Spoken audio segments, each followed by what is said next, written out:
What's up, guys and gals? Welcome back to the Nerd Castle. Today in the world of indie games, this is a really good day, actually, because one of the original roguelikes to ever release on Steam has come out in 1.0. We've covered this game many times over the years, but I'm happy to say the 1.0 is here, and the 1.0 is quite enjoyable. And for any roguelike, roguelikes have an incredibly small market.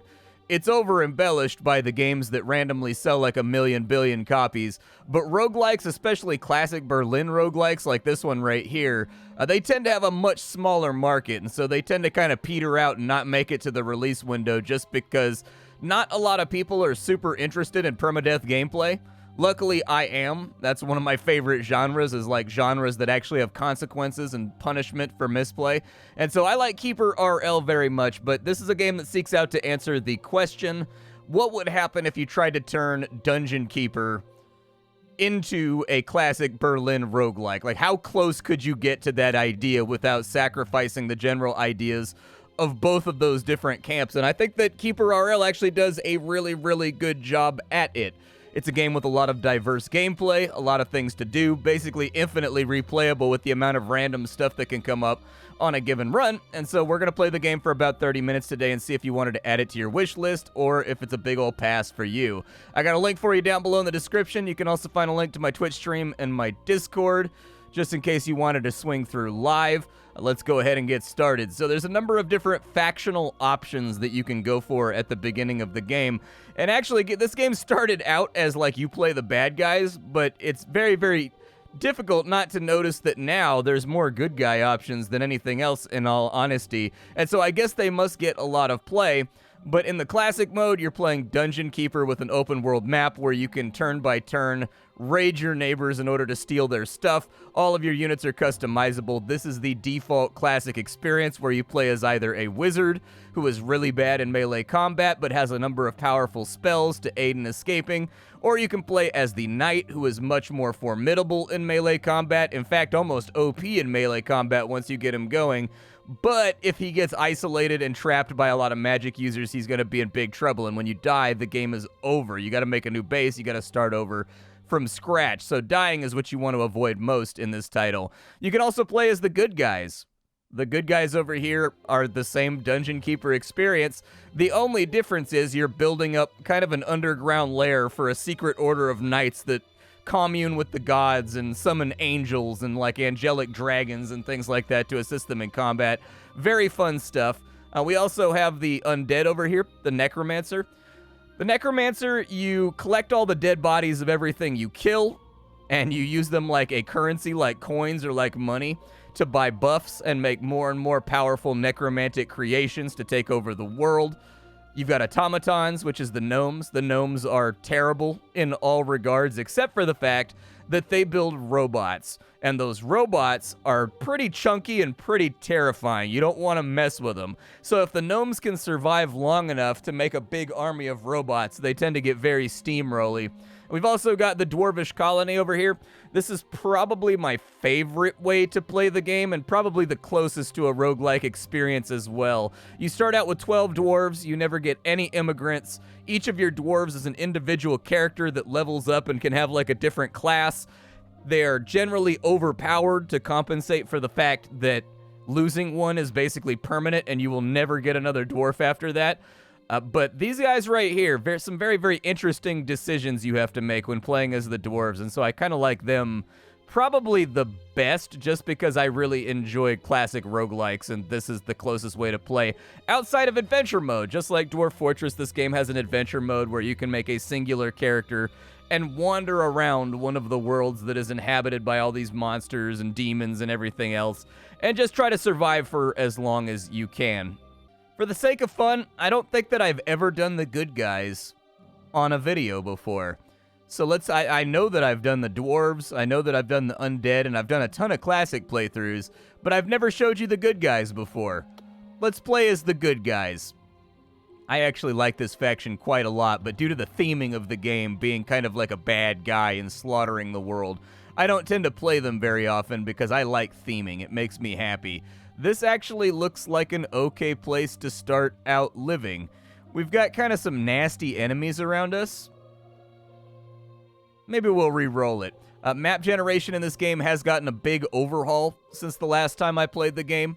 The maps are much more interesting, they're much more robust, they're much more challenging too, but I don't think they're too difficult as how they are now. You just kind of have to change your play style by quite a bit, and you need to be a little bit more exploratory than you had to be before.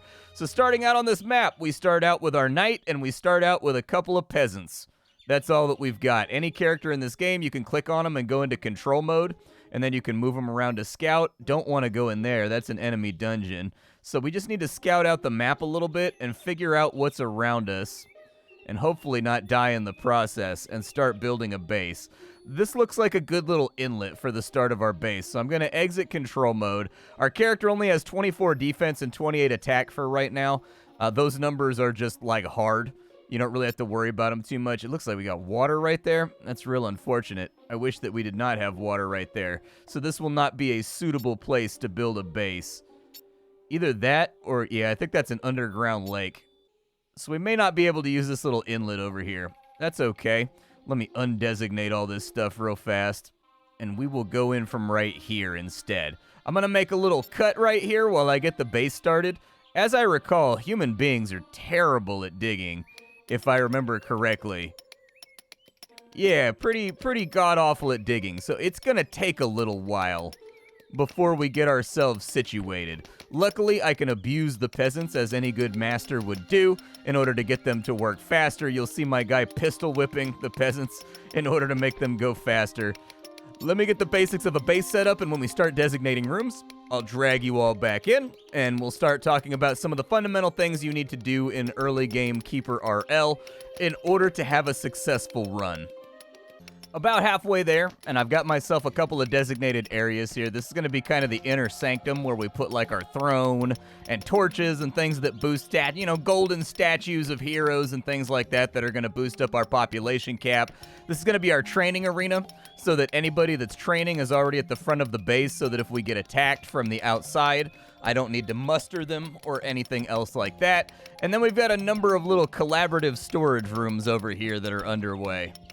So after a whole bunch of digging, man, these peasants are not great at digging. Everybody has a digging stat in this game, and unfortunately, peasants are not very good at it. With the humans, they normally want you to make like an outdoor castle, but I figured this would be more representative of what the gameplay looks like for 90% of the factions.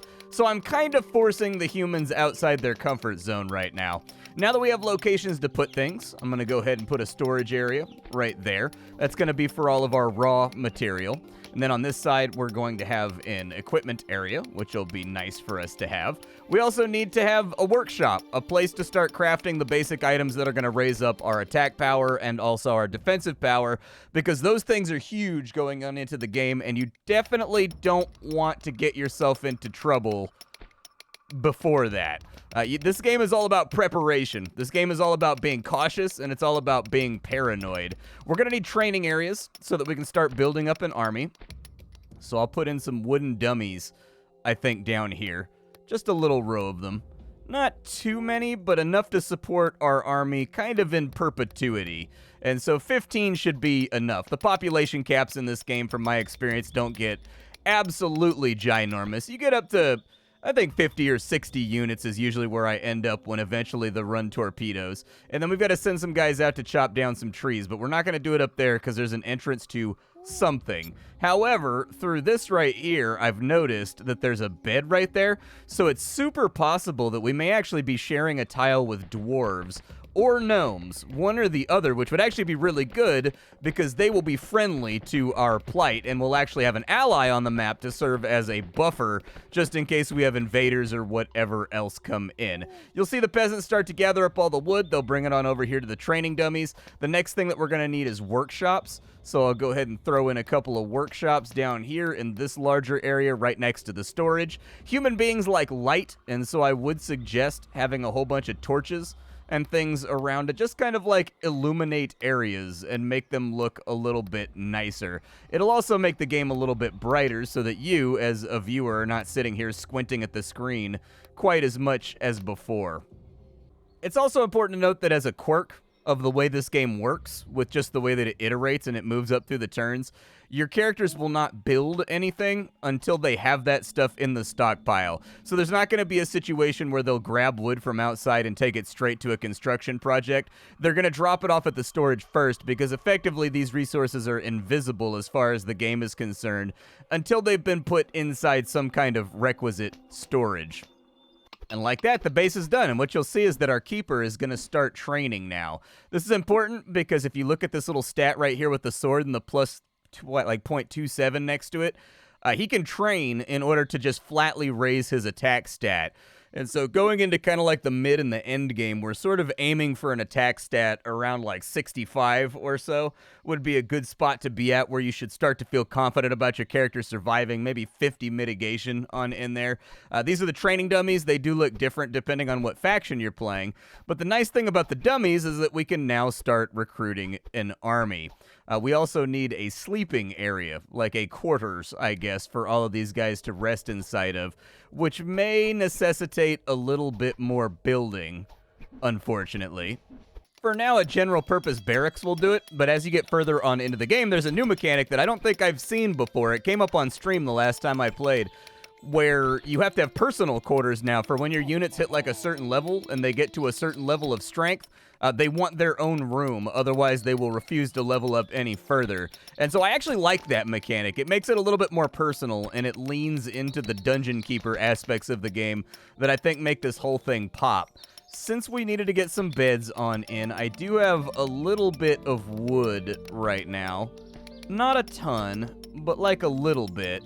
We'll get just some rows of sleeping areas over here that people can go on into. Most of the things in this game do not rotate, the exception being torches. If you don't like the placement of a torch in the wall that it picks when you put it down, click it again with your left click. If you click it again, it'll rotate between all available walls so that you can get... If you're anything like me and you're sort of obsessed with like symmetry and things looking sort of right aesthetically, it's gonna be required for you to click every now and again. And now that we have the beds up, we can actually start recruiting people. We have a squire over here that's racist against dwarves. Sometimes they have little perks and whatnot. They'll be green if they're positive. They'll be red if they're bad. In this case, because we're playing as humans, being hostile against all dwarves would be a really bad idea. This guy right here is good, though, so we'll go ahead and recruit that squire. And there he is. He'll move on into our camp. He'll start training, and he will now be a part of the battle force. Let's get a few more beds locked in. And then down here, we need to get some more trees so that we have enough wood to build all the things that we need to build going forward. I'll probably chip away at this wall. I think it's dwarves inside of here, which is why I'm specifically not taking the guy that hates all dwarves. Because I'm a little bit worried the guy that... So, what that perk does, hates all dwarves, or hates all greenskins, or hates all whatever else, it means that they will attack that regardless of diplomatic relations. They'll pick a fight if they're around that faction. This can be particularly problematic for, say, if you're playing the bad guys, and you have a character that hates all elves. At surface value, that might seem like a really good thing because you're the bad guy and elves are the good guy and you're trying to kill the good guys. But there are also dark elves that you will be allied with, and hates all elves applies to dark elves too, which means that taking a guy on like a diplomatic trip with you to dark elf territory that has hates all elves is more than likely going to end up in a diplomatic situation where he's murdered a bunch of their children, he's whipped them around by their ankles, slaughtered a bunch of their champions, and now they no longer like you. They will no longer trade with you. They will go to war with you, that kind of stuff. And so pay attention. We need some craftsmen, so we'll grab a couple of them as well. And now that we have 2 craftsmen up inside of here, we can start making weapons, we can start making armor, and we can start making implements just to give us a little bit of oomph. I'll start out with probably 10 of each of these because they're giving us like 5 damage mitigation. It's giving us like 4 more damage. It's not much at the beginning of the game, but it will be helpful. And as you can see, they equip the little weapons, and now he's got himself a cudgel, and he's running around with it. The next principal problem that we need to solve is we need to figure out where we're going to get gold from. This is going to require us to dig into the mountain either way, which is why I decided to make a mountain base. Is because I'm going to have to dig into it anyways in order to find goodies. So, let's think about where we want to put our stairwell that goes down. I think downstairs right there are a really good idea. Now, be careful. Anytime you pop the cork on any of these Z levels, things can go wrong. We've got a mushroom forest down beneath us. That kind of sucks. Mushroom forests got nerfed a little bit in the current build. Mushroom forests used to have like gold and iron and things like that inside of them. They no longer have that. They're just mushroom forests now. And so, ooh, we got a few more squires we can pull in over here. What's our unit cap? 10? All right. Give me a couple more squires.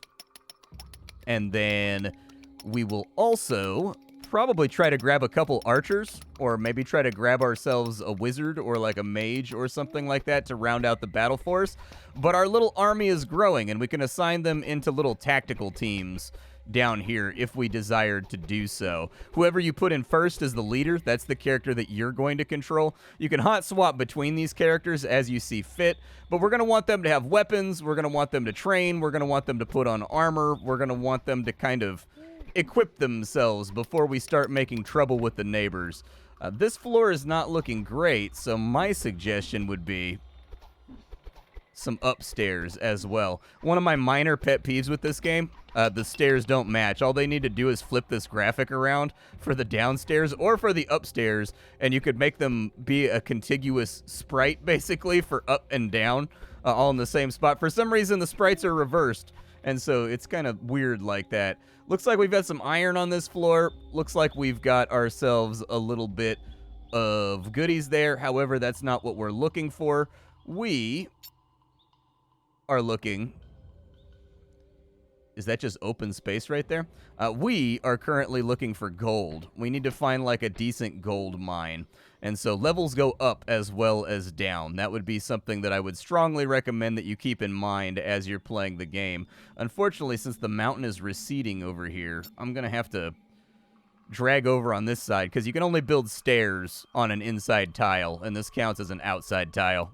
And we've got our first gold patch. There it is right there. I had to dig down about 5 levels in order to find it, and there's no guarantee that we're going to have a safe path to that gold, but I'm going to set the peasants on it for right now in order to get down there, because having access to a little bit of gold in the early game is going to be huge for us, because it's going to let me hire more peasants. We've got too many jobs going on right now, and the initial starting 4 peasants are not going to be suitable for that. Just be forewarned that digging up and digging down do both come with their own risks. If there's an area with a question mark, it means there's something bad there or something good there. It kind of depends. You'll have to wait and see. But either way, in the early game, it's very, very easy to get yourself killed by popping the cork on something you can't quite handle yet. I don't know what we started out with. I think we started out with ironworking, right? And we don't have sorcery yet. So I don't think I can do the wooden bookcase just yet to get casters. So instead, let's just fill out our entire army with squires, so that at the bare minimum, we've got like defensive guys around. He's got a bonus for dragon slaying, which is really nice. +8 damage versus dragons. That's pretty huge, actually. He may be able to build up and become the kind of squire that can one-shot a dragon. I've built main characters that can one-shot a dragon, but I can't say that I've built up an actual side character that can one-shot a dragon yet. And with our units having now completed their training, they are at pretty much the maximum attack they can possibly have for right now, given the groups that we have. So we're going to want to take this team, we're going to tell it to control, and we're just going to go scout our territory and see what's kind of around. Normally, I wouldn't bring the Sovereign for this because it's risky. You don't know what you're going to run into. Like, if this ends up being a Dark Elf hive over here, it is a Dark Elf hive. Okay, so let's not pop the cork on that just yet, because Dark Elves have us massively outgunned right now. They're going to have access to items like, you know, elvish swords and things like that that really, really hurt, and we'd rather not deal with. And so let's not make enemies of the elves just yet. Oh, we found a bandit lair, though. All right, well, clicking on an enemy causes them to die. My squire's holding out okay over here. I one-shot things, and it's important to know that your Sovereign comes with an ability over here that instantaneously restores all of his health to maximum. So keep that in mind. We've wiped out our first tribe of bandits, and we've gotten a poison resistance potion for our troubles. Let's go ahead and disband this group real fast, and we'll have them go back. This is how you raise your malevolence level. So up here you have your level. For all factions, this is the same. Every time you wipe out an enemy tribe, that tribe gives you a certain amount of XP. Every time you level up, you can get yourself a brand new technology. In our case, we'll probably take... Oh, we don't even have iron working? Oh, we started with archery. Gotcha. Okay. We probably want to take iron working then, since we mostly have squires. We also have guys that are ready for promotion over here, so we will promote one of our soldiers up to the rank of knight. He is no longer a squire. He should get a new graphic, I think. Yeah, there it is right there. He's got himself a new graphic, and he got himself a nice little boost to his attack power from the promotion as well, as far as I can tell anyways. It says he's got 35 defense right there, which seems high. Is it? I have 29, so yeah, it looks like the promotion to knighthood boosts up their ability to defend themselves. We will have to go off map to find new enemies to wipe out, since the one that we got on our map is actually quite tough. If they wander down in here, I can check their stats real fast, and we can kind of like compare ourselves to them to see if we're ready to roll in on them. But sharing a domicile like this with Dark Elves is bad. The Drow are very, very close to us right now, and it's only a matter of time, because as you level up your malevolence, this is also how aware of you people are on the map, like how famous you are. Once you start getting up to higher level, it's kind of like being big dog on the field. Other big dogs take notice, and they start to see you as kind of like an upstart, and they will start sending raids at you. They will start attacking you, even if you haven't bothered them at all, just to see if they can take you, because you're diametrically opposed morally. And so we'll have to watch out for that. We haven't gotten to the gold yet, I don't think, but we are inchy squinchying closer. So I think it's not an altogether terrible idea to take the battle force back out. Your characters do get titles, by the way. Whoever scores the final hit on like an enemy camp boss or whatever, they will get access to a title: the Bandit Slayer, the Snake Slayer, you know, the Dark Elf Slayer. All of those different titles, they come with different bonuses. And so, for example, if you look at Cash Falcon, the Bandit Slayer, he's getting a stat boost from having that title right now. I'm not sure exactly what stat is being augmented, but let's go out to the world map and kind of see if there's anybody around here that we can bully. So zombies aren't too bad. We can take zombies. Another thing to keep in mind, if it looks like all of the challenges on the map are too hard for you, you can't handle any of the bad guys out here, you can also go to your allies' maps, and you can search their maps for little camps of bandits and things, too, to farm on. And that's something you're definitely going to want to do. Now, we've got another bandit camp over here, 2 bandit camps, in fact. We'll want to be careful about this, because they have 2 heroic bandits that are ready to go. Let's get our guys in battle lines, and we'll see who decides to push out first. So they're coming in from that side right there. This could be a risky fight.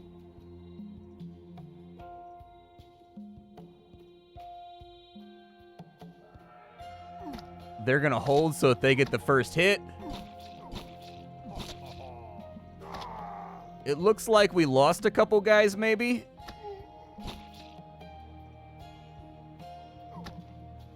But we actually came out okay, and that was a really good feeder fight for us. How many guys did we lose? There's also death and dismemberment in this game. As you kill guys, you can like decapitate them. You can cut their arms off, their legs off, that kind of stuff. Let's go check their camp real fast for whatever they might have. You don't need to loot this stuff, by the way. Unnecessary. Every time you pillage a camp, every single piece of loot in that camp is added to a unified loot menu that you can access from your home territory. Let's not go after the zombies right now. I think we need to R&R. We got beat up a little bit right there. Let's go back to base.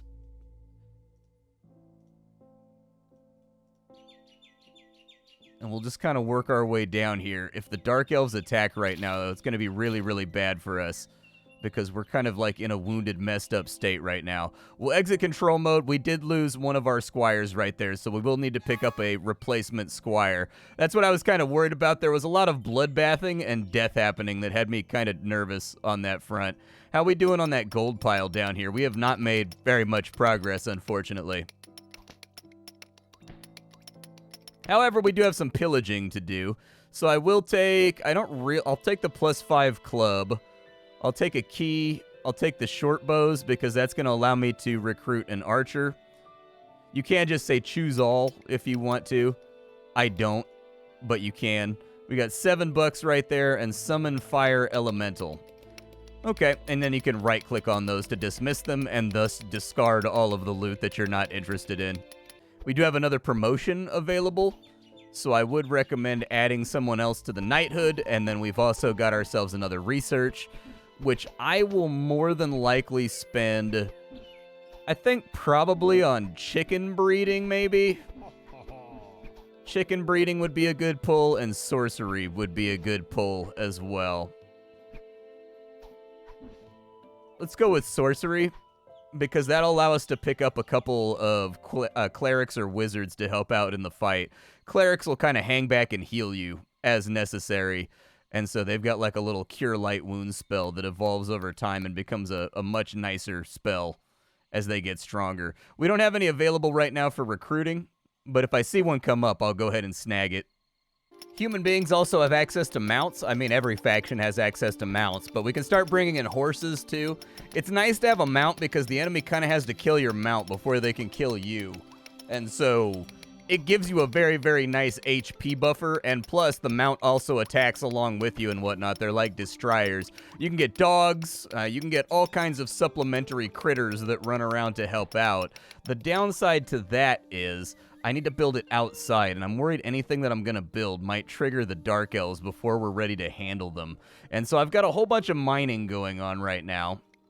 I have used some of our starting gold that we found in that first seam to hire a couple more peasants just to get jobs done a little bit faster. We'll save the rest of the gold for buying horses, I think. We do have the option, actually, we could probably make a stable up here on the mountain, which might be kind of cool. Maybe I'll do that. Yeah, we've got a little stable right there now for the horses to live inside of. I think we need a hay pile in order to feed them. And so we'll put in some hay piles up here. But I can start getting horses. They're pricey, but they're also good. Oh, we got +1 to our pop cap as well. Well, then I'll definitely take another cleric. And let's just get like 3 horses. Because we're knights, right? We're supposed to be riding horses, and the horses have pretty dope stats in and of themselves.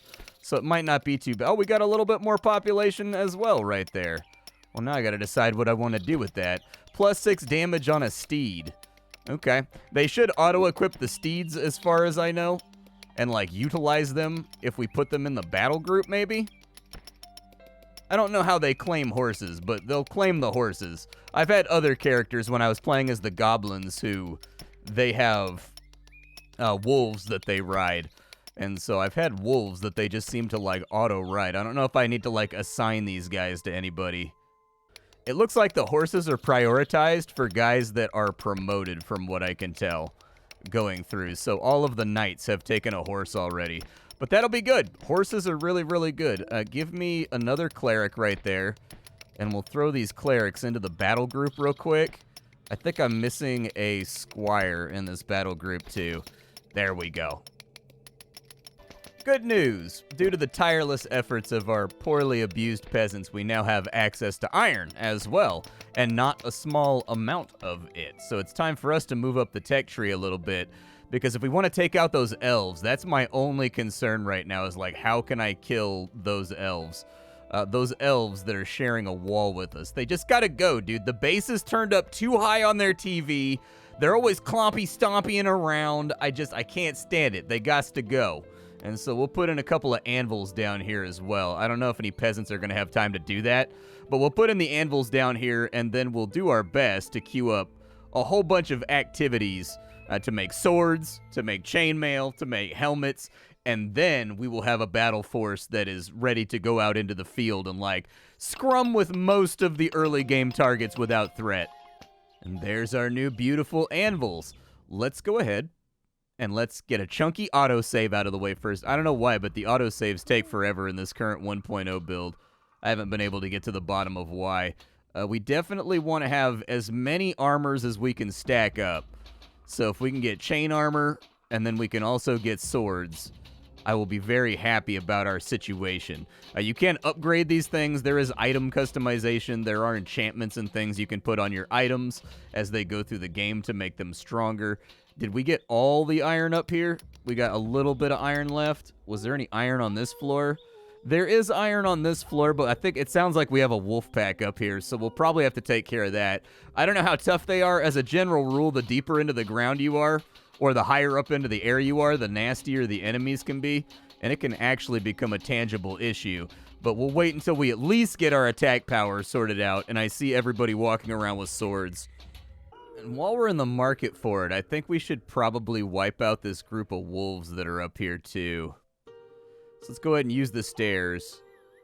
We'll wait for everybody else to get here. I don't know if they're going to mount up for this. It looks like the horse came with us, so that's good. Let's... Oh, there goes a wolf right there. Never mind, they're coming out to fight us. Yeah, there's a whole bunch of wolves inside of here. Luckily, well, they might have been a threat. I am getting hit pretty hard right now. Let's pull them back into a choke and see what we can do. There we go. Wolves taken care of. That timely oh my god. Marl the feral child. The horse kicked him to death, so we're good right there. I don't know why there was a feral wolf boy living with the wolves, but we almost died like twice right there, which would have been really just an awful way to end the episode. I do want to take a look at these dark elves down here and see what they've got going on now that we have healers. They may just enslave us. Sometimes they do that. There they are right there. They have 34 attack. We have 29, so we're taking 5 damage on a hit. It's gonna sting. They do have elvish swords, though, which are really tempting to go after. I don't know if I should try to wipe them right now. Some of my knights have okay defense. Maybe it'll turn out all right. This is like the perfect example of a time where you should maybe not use the keeper to lead your battle charges. But if things get nasty, we can always step out of the way. Hey, there wasn't that many of them. Nice. There was only 2 or 3 inside of here. So we killed off the tribe of dark elves and the tribe of wolves, which I think is gonna... Hey, you got some free iron over here, too. A little bit of loot in the chesties. So we got summon flies, a healing potion, a +8 sword, and 4 gold pieces. But more importantly, we're now safe. We don't have neighbors sharing a wall with us that are going to be a tangible concern going into, like, further parts of the game. Our map is now a safe space for us. We don't have to worry about enemies doing anything too loud and rowdy. Let's take these guys out and let's wipe out that zombie camp while we're in the neighborhood, too, I think. So we'll go up to the zombie camp because we already killed off all the bandits over here. We might as well look for the zombies. Yay, I've got my horse. All right, who's over here? More bandits. Okay. Pretty easy pickings now that I got a horse, in all honesty. Shouldn't be that difficult to... Oh, my horse got he got little horse armors on now, dude, and I didn't even pay for the DLC. Nice. Free horse armor. Knock, knock. Anybody home? Anybody want some smokage around here? You may not want the smokage, but you found the smokage. What you got in there? Speed potion, blindness potion, and 7 gold pieces. I can take that. Be careful about wandering around world maps like this. You will occasionally come across things that are threats and like a problem that are maybe outside your capabilities.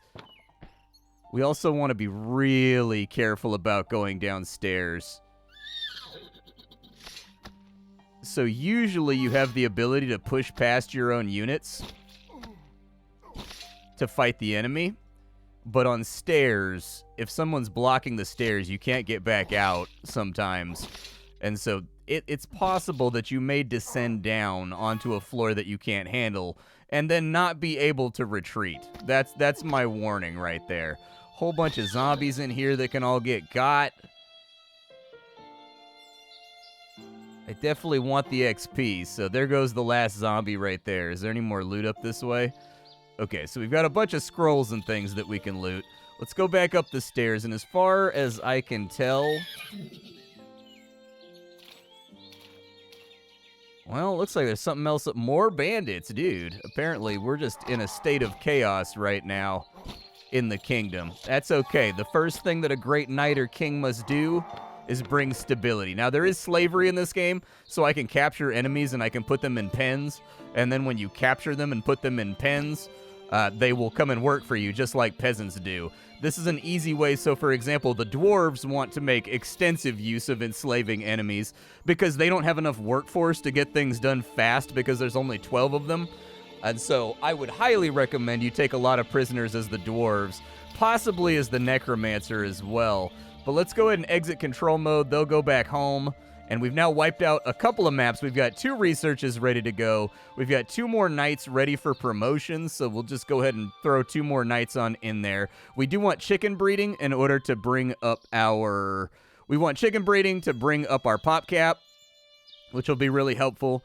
And then we probably want to take 2-handed weapons because we're pretty heavy on melee right now.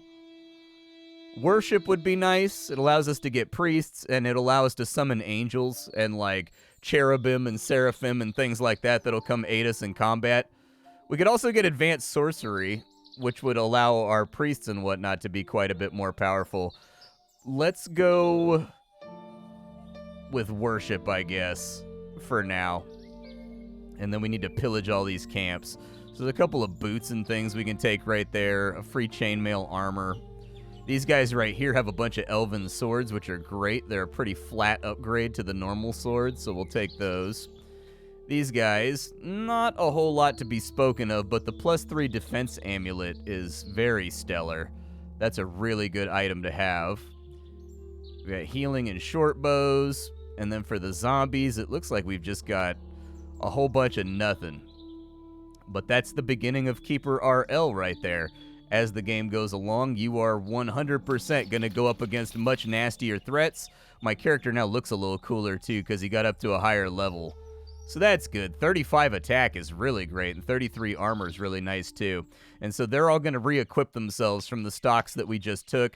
Hopefully our main character, or at least our knights. I don't know how he got promoted to a warhorse, but he's got 43 attack, which is frankly, like, absurd. Like, it's really, really good. And so, nice. Warhorse.